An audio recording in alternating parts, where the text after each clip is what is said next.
একদিকে ইসরায়েল, অন্যদিকে ইরান। এই দুইয়ের একটিকে বেছে নেওয়ার মতো উভয় সংকটে পড়েছেন ভারতের প্রধানমন্ত্রী নরেন্দ্র মোদী। এর মধ্যে কদিন আগেই ইসরায়েল সফরে গিয়ে দেশটিকে পিতৃভূমি হিসেবে উল্লেখ করে এসেছেন মোদী। অন্যদিকে ইরানের সঙ্গে ভারতের দীর্ঘদিনের জ্বালানি ও বাণিজ্যিক স্বার্থ।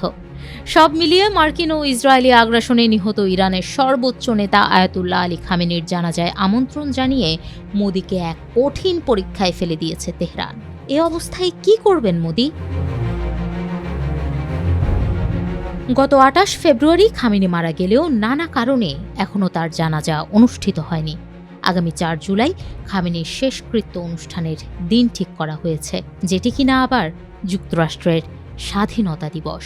আর এই শেষকৃত্য অনুষ্ঠানে অংশ নিতে বন্ধুপ্রতিম রাষ্ট্রপ্রধানদের আমন্ত্রণ জানিয়েছে ইরান। তাদের মধ্যে মোদিও রয়েছেন। আর এতেই বেকায়দায় পড়েছেন ভারতের প্রধানমন্ত্রী। নয়াদিল্লি তেহরানের এই আমন্ত্রণ কিভাবে সাড়া দেয় তার দিকে নজর এখন গোটা বিশ্বের।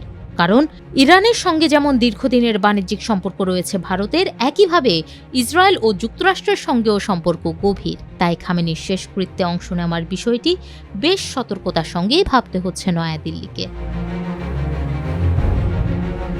ভারতের সাবেক সেনাকর্তারাও খামেনির শেষকৃত্যের ব্যাপারে মোদী সরকারকে সতর্ক করছে, যেখানে তাদের দাবি ইসরায়েলি গোয়েন্দা সংস্থা মোসাদ ওই দিন যে আক্রমণ করবে না তার নিশ্চয়তা নেই।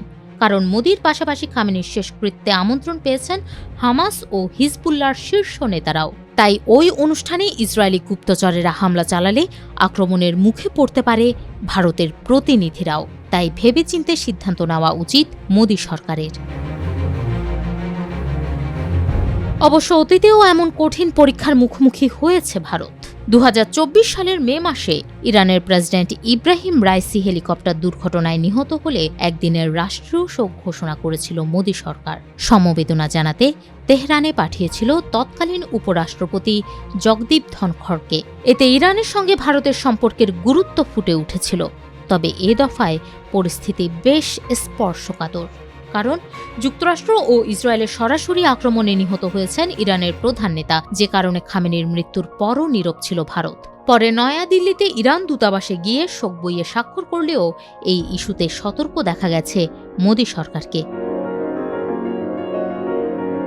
এ অবস্থায় তাই ইরানে প্রতিনিধি পাঠানো নিয়ে মতভেদ আছে দেশটিতে। কেননা ইরানে প্রতিনিধি পাঠালে পরিষ্কার হবে বাহ্যিক চাপ উপেক্ষা করেই তেহরানের সঙ্গে সম্পর্ক বজায় রাখতে চায় নয়াদিল্লি।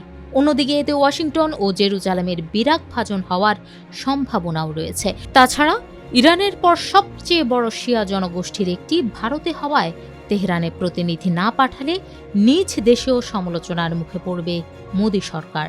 এমন উভয় সংকটের মধ্যে শেষ পর্যন্ত কোন সিদ্ধান্ত নেয় মোদী সরকার, সেটা দেখা বেশ আকর্ষণীয়ই হতে চলেছে।